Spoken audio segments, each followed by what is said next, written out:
Roots of the Science podcast with your girl, Anne with an E. Hi everyone, and welcome to another episode of the Roots of the Science podcast with your girl, Anne with an E. My guest today is South African Richard Hay. He's finalizing his Masters in Agronomy at the University of Pretoria in South Africa. He attributes his interest in science, particularly agriculture, to his childhood where he grew up on his grandfather's farm, who was a qualified plant breeder. Richard believes that there needs to be a change in the mindset that agriculture is not a serious or complex science. He believes that social media can be a tool to change the stigma. In this episode, we learn more about his master's research, where he looks at how small-scale and emerging commercial farmers are using social media to connect with one another and share information, as well as how researchers at university institutions can use these platforms for effective science communication. Richard then goes on to explain that there is a massive need for these online platforms, as the small-scale farmers are hungry for the information that is relevant to them about the theory of agriculture science in order to upskill themselves. To find out more about this, do stay tuned.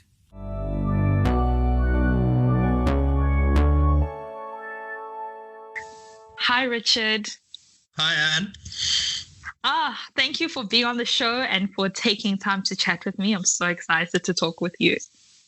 Absolute pleasure. Thank you for having me. It's my absolute favorite thing in the world to talk about my research and agriculture in general. Oh, fantastic. So this will be a goodie. But before we get into that, just tell me a bit about yourself, like where you're from, your age, where you're based now, just an intro. So I am South African. I am 24 years old. I am based in Pretoria because I study at the University of Pretoria. But I spent my early childhood in suburbia in a place called Benoni. And then when I was 10, I moved to my grandfather's macadamia farm outside Nelspruit. Okay. So I spent most of my growing up in a rural setting out on a farm. Okay, so we're going to get into that just now, but just as a little icebreaker and for people to know about you, like you said, you lived in Benoni, Nelspruit, and now you're in Pretoria. And I just want to know, in this beautiful South Africa, what is your favorite place here? So my favorite place is the Lowveld, where Nelspruit is situated. I love the climate, it's subtropical. And I'm really into nature. So I love the wildlife and the plant life out there. And then obviously my mom still lives there. So. Oh, okay. Fantastic. Okay, well, Richard, can you just tell us a bit about your educational background in terms of what you're currently studying, and also take us back to some of the influences that actually influenced you getting into your field of agriculture? I know it might hint along the like you said, where you grew up, but I just want you to just rewind a little bit and let's get to the roots of your science. So as I said, I'm at the University of Pretoria. I completed a BSc Agric in Applied Plant and Soil Sciences here at the end of 2017. I'm now finishing up my master's in agronomy as part of a Water Research Commission study, which is looking at South African government's Agri-Parks initiative. And then I have signed on to continue and do a PhD as well. I also did an online short course in science communication through Stellenbosch University in 2018, which I would highly recommend to anyone interested. It's a fantastic course. But my interest in science and specifically agriculture does stem from my childhood. So my grandfather, the one on whose farm I grew up on, was a plant breeder by profession before he retired to farming macadamias. He actually also studied here at the University of Pretoria. Oh, okay. And so because of him, I grew up around plants, and I used to spend many hours listening to him explain his breeding projects and then pottering around in his greenhouses and his fields. So that's where the agriculture comes in. But my parents also had quite a strong influence in developing my appreciation and sense of wonder for the natural world. And they provided me with an endless supply of books. growing up, which was fantastic to be privileged to have that opportunity. And so that really molded my scientific approach to the world. And then I'm also really big on critical thinking and researching for myself, as opposed to just asking or expecting answers from other people. So that's sort of where the science comes from, I guess. Oh, fantastic. I'm glad to hear that. So you mentioned that as part of your educational background, you've also taken some courses in science communication at Stellenbosch. I'm assuming this kind of links with your current research, which looks at, for your master's, which looks at how small scale and emerging commercial farmers are using social media to connect with one another and share information. And also how, as researchers and students in academic institutions like the one you're at, can use these platforms for effective science communication. So I just want you to tell me more about this topic, because it's unique. Not many people are really, okay, well, I stand to be corrected, but this is the first time that I've heard somebody working specifically in this. But I think it's so relevant, especially in this day and age. And I think as we are in this climate of the pandemic, we're seeing more and more why it's so important to have effective science communication. But also in agriculture, I think it's also important. So just tell me more about that. So I actually got into the social media research completely by accident. Oh, okay. So my master's originally started off looking at water or irrigation efficiency of small-scale farmers. And that's kind of what the project that my master's is part of still looks at. But my supervisor presents a course on sustainable crop production to second-year agricultural students. He introduced this project which the students had to create a multimedia item explaining a sustainable agricultural concept to small-scale farmers. And one of the groups in the first year created a Facebook page as part of this project. And so he thought this was quite a cool way to share the students' work. And so he asked me to help run the page when we had just started. And then from there, we started looking around on Facebook and agricultural sites, and we discovered that there's actually hundreds of thousands of farmers from across the world on Facebook, using Facebook groups to connect with each other and share information, but also share a lot of misinformation. So that's sort of how we got into using social media. And we've spent the last 2 years sort of understanding how these groups work and how the farmers are currently using them, and then identifying how we can use these platforms to connect these farmers directly with researchers, specialists, and then agricultural science students. And it's progressed quite a lot. The project, or the project that we give the second year students, has evolved and become more focused on sharing videos where they grow a crop and explain the different components of growing the crop. And then at the end of last year, we tested running an online learning program through Facebook. That particular program focused on the basics of weed management, and it was a huge success. And so that's actually what I'll be focusing on for my PhD going forward. But the next step for us right now is to now get all the undergraduate students' assignments and the practical reports that they submit and the practicals that they do to be incorporated into these learning programs. So we can create learning programs on all the different subjects that are offered at the University of Pretoria, and then hopefully give the students some real-world impact with their work. We've seen with our little project that year after year, the students are submitting higher quality work and getting more excited about the project because they see what they're submitting can actually have a positive effect in society. So we hope getting all of the undergraduate work online and part of these learning programs, we can increase the quality of education that we're delivering within our department, and then also increase knowledge transfer from the university itself out into the community. Oh man, that's really exciting. And you know, there's always, like you said, increasing the quality of knowledge. I mean, I always say that, you know, once you've gone through your research, you'd always want to have because you spend so much time and effort, like 2 years for a master's or 3 years for a PhD. So it's always good to know that after you've done your research, it actually has got that real life positive impact, So, I just wanted to then bring it back to say that, people in general have got a little bit of a disinterest, because I think that's also, it kind of links to that. People have normal everyday people have got a disinterest in this type of information, especially about agriculture. So, like you said, but then there's a whole lot of misinformation going on about GMOs or whatever. In your opinion, what has caused that disconnect of that misinformation, if I can say that? So firstly, I don't think people are disinterested necessarily in knowing where their food comes from. In fact, I think it's quite the opposite. I think they're very interested in their food because it's such a personal experience and has such strong cultural ties.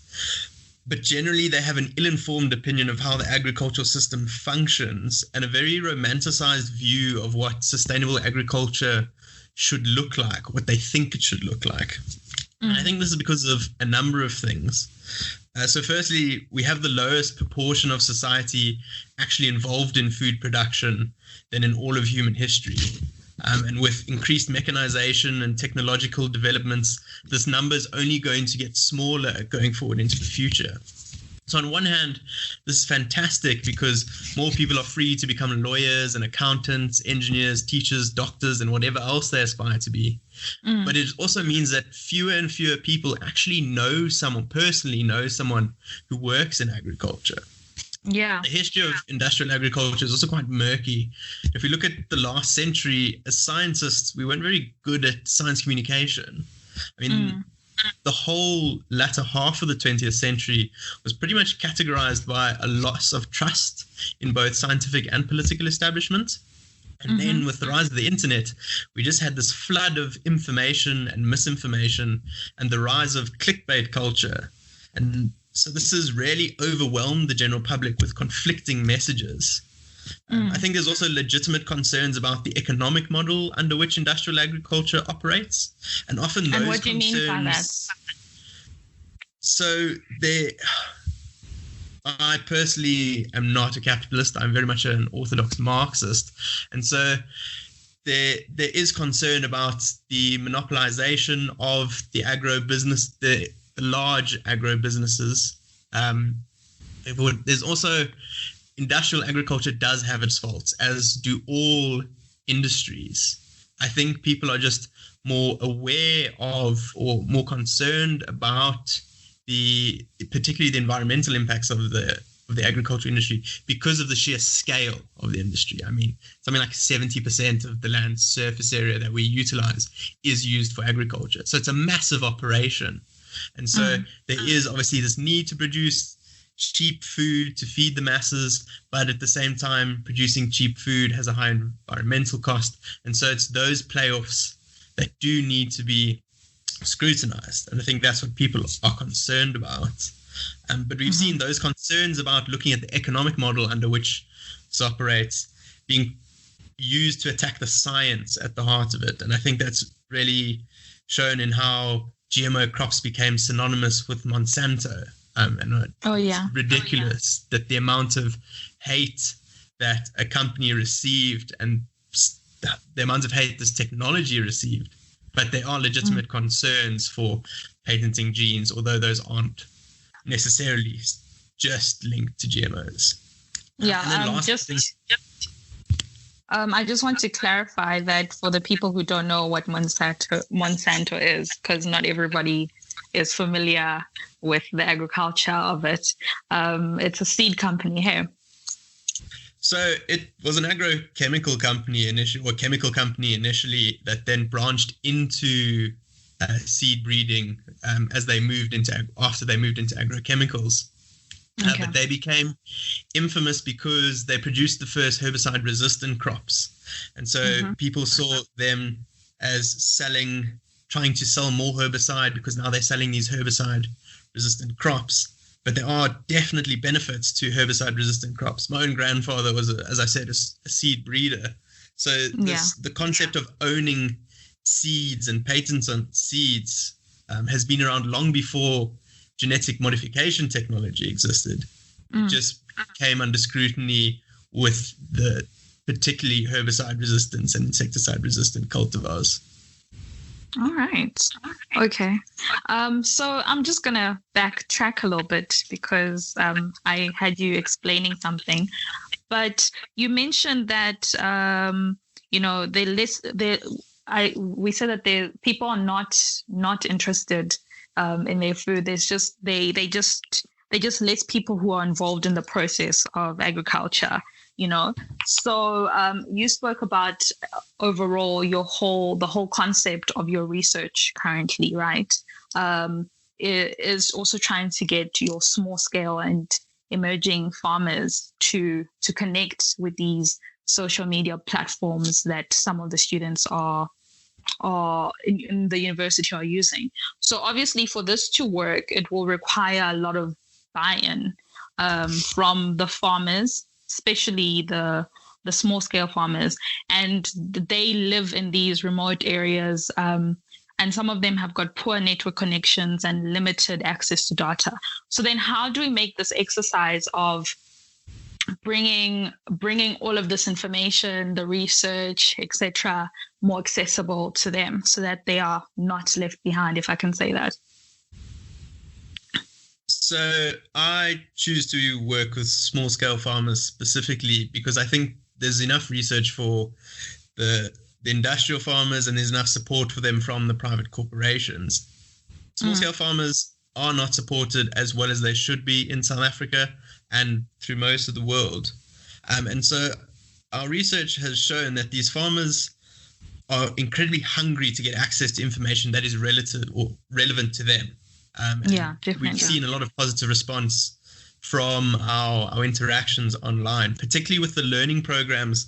The feedback we receive indicates that there's a massive need for these programs and that these smallholder farmers really want to upskill themselves and learn more about the theory of agricultural science. We've been focusing on Facebook for a number of reasons, but one of the major reasons is because it's the largest social media platform. And so most of the farmers are already on Facebook and using it anyway. The cost of data for these guys is one of our major concerns, but this is also why we're focusing on social media. So firstly, the cost of the technologies needed to access the internet is falling dramatically, and social media apps are designed in such a way that even the most basic phones can access them if they can get access to the internet. Social media corporations are also, and specifically Facebook here, are investing billions into researching how to make their platforms more accessible to the entire world. This is because their business model is such that the more people they have logged on and scrolling through the timeline, the more advertising space they can sell. So there is that incentive for them to get the entire world basically connected on social media. Data is a concern for us, but there are a number of data-light versions of these social media apps. So like Facebook Lite, I think it was the third most popular Android app in 2017, if I remember the stats correctly. So these data-light versions are very popular and are widely used. In South Africa, the major cell phone networks also have specials on certain days where specific social media platforms are free to use as just part of their marketing campaign. But we also expect a decrease in the cost of data in the next few years. In South Africa, government has now mandated that cellular network companies must decrease their data costs. But then also the global pandemic that we currently find ourselves in has reignited a discussion around universal basic internet and internet as a basic human right because it's such a critical component of society. So the research does show that in the next few years, we do expect the majority of people to be connected through the internet, and in Africa, largely through cell phones, because we have such an extensive landmass that we have to connect. Okay. Well, Richard, that sounds well and good, but then how do you measure the success of this research? Are there other people who've done? Are you the first ones who are currently doing it, or are there other people in other countries who've run successful successful implementation of what you guys are currently doing where you can learn from them?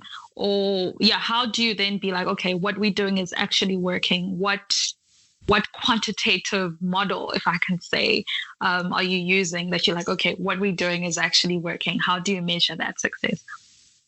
So we've been using the data that we receive as social media account managers. There's a staggering amount of data that you can access. You can use it to understand post popularity, follower demographics, and a whole lot of other useful information. The next stage is to see if these social media learning programs have some real world impact. And so to do this, we're going to be working with smallholder farmers to document any changes in practices and then quantifying any sustainability increases before and after they participate in one of our learning programs. So that's going to include us going out into the field, measuring and quantifying water usage, fertilizer usage, and a whole lot of other metrics. There is a lot of research. So there is a lot of research looking at science communication through social media, but as far as we know, we are the only group looking at social media as a tool for agricultural extension. Okay. No, that's good. What I wanted to say was that I was going to ask you if you are actually going to go into the field, or is this just going to be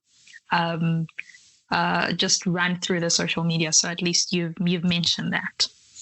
So that's my biggest thing. Is it's all very well us creating these online things, but I want to see some real world impact and to be out in the field measuring and quantifying these things. So I'm very excited that we can finally get into the field in the next season and start measuring these sorts of things and demonstrate that there hopefully is some real world impact from what we've been doing. Yeah, definitely. I'm sure that'll be the part where you'll be like, aha, the eureka moment. Like, okay, people are actually learning something. And I think it's all well and good to have the theory, but the practical aspects of it is when you see that something has really been taken up well. No, exactly. Yeah.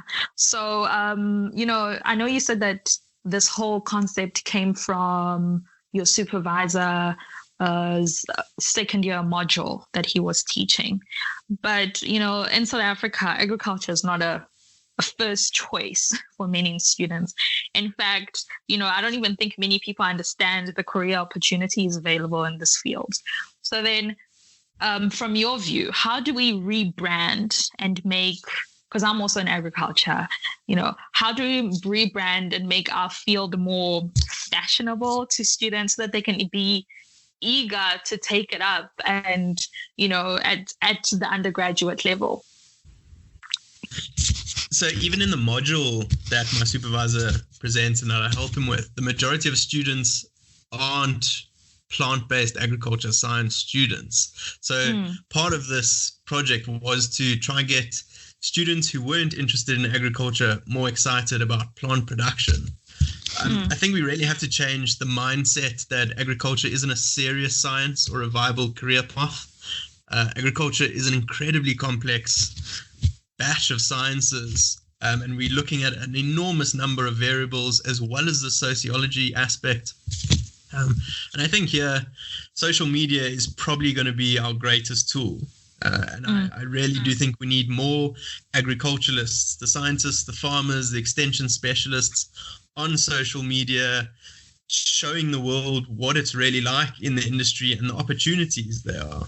I'm currently working on 2 other side projects which are focusing on attracting more young scientists into the agricultural sciences, which should be up and running in the next 6 months.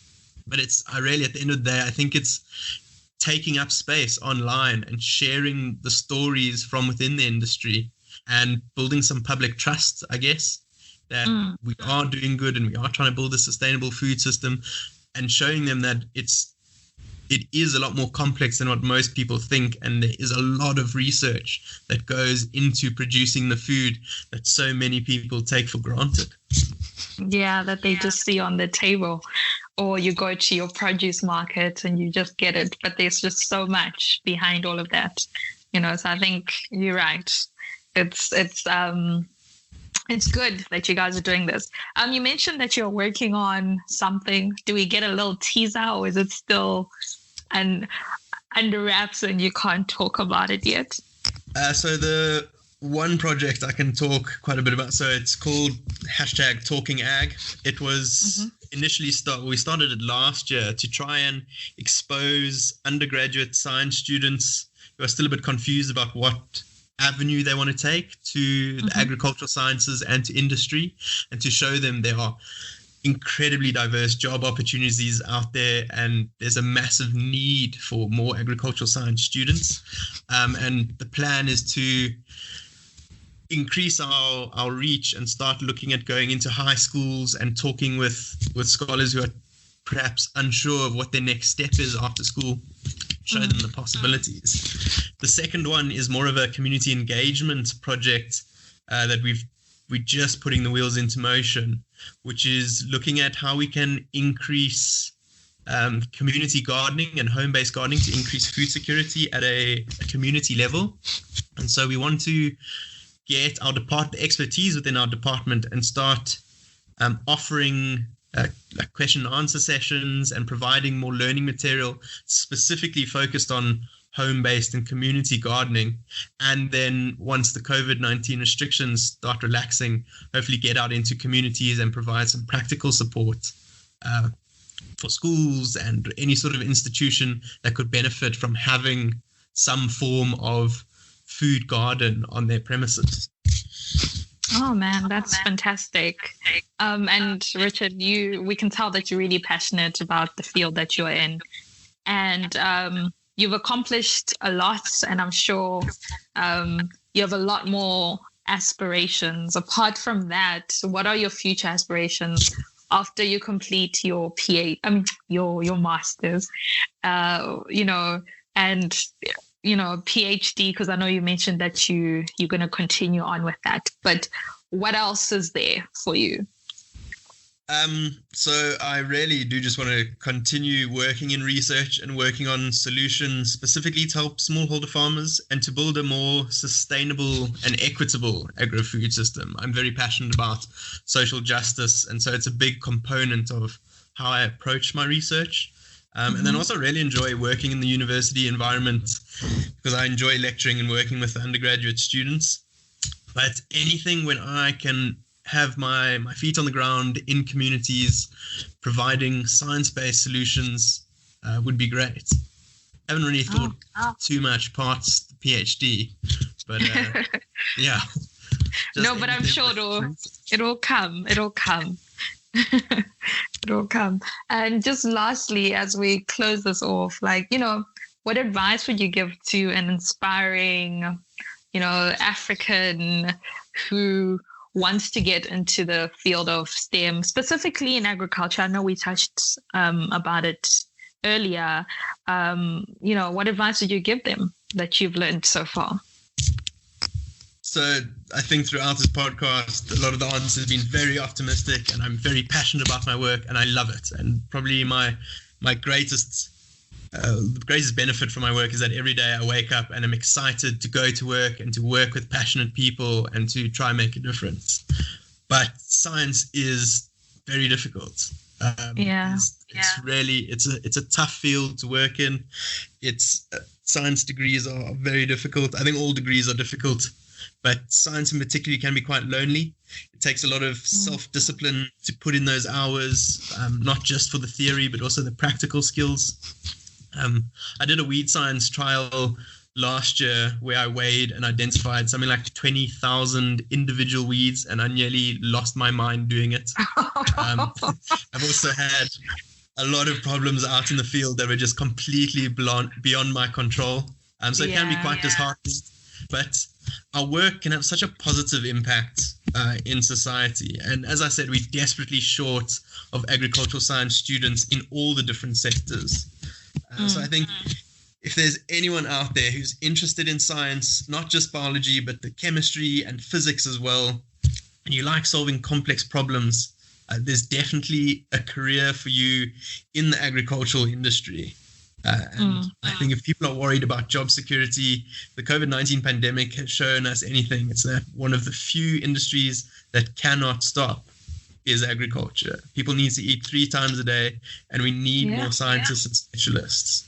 So the news there, we just need people who are excited to work long hours and to embrace difficult, complex research. Yeah, no, definitely. We do need people. And like you said, those 20,000 weeds, what? That's insane. It was It was insane. But I like you said, it's not easy, but I think like once you have a passion for it, like how you have a passion, you get up and you continue and you keep on going. And there's so many people who need to come into agriculture or in science as a whole. There's just so many things available in this field. And it's been great chatting with you and learning more about what you're doing and your passions and all the things that you're involved in with the community and with your with your passion in social justice. And I thank you for taking the time to chat with me, and I wish you nothing but the best with everything. And as you finish up your masters, all the best with that. Thank you so much for having me. It's been great. And to everybody else, thank you for listening to another episode of the Root of the Science podcast with your girl. Until next time, bye.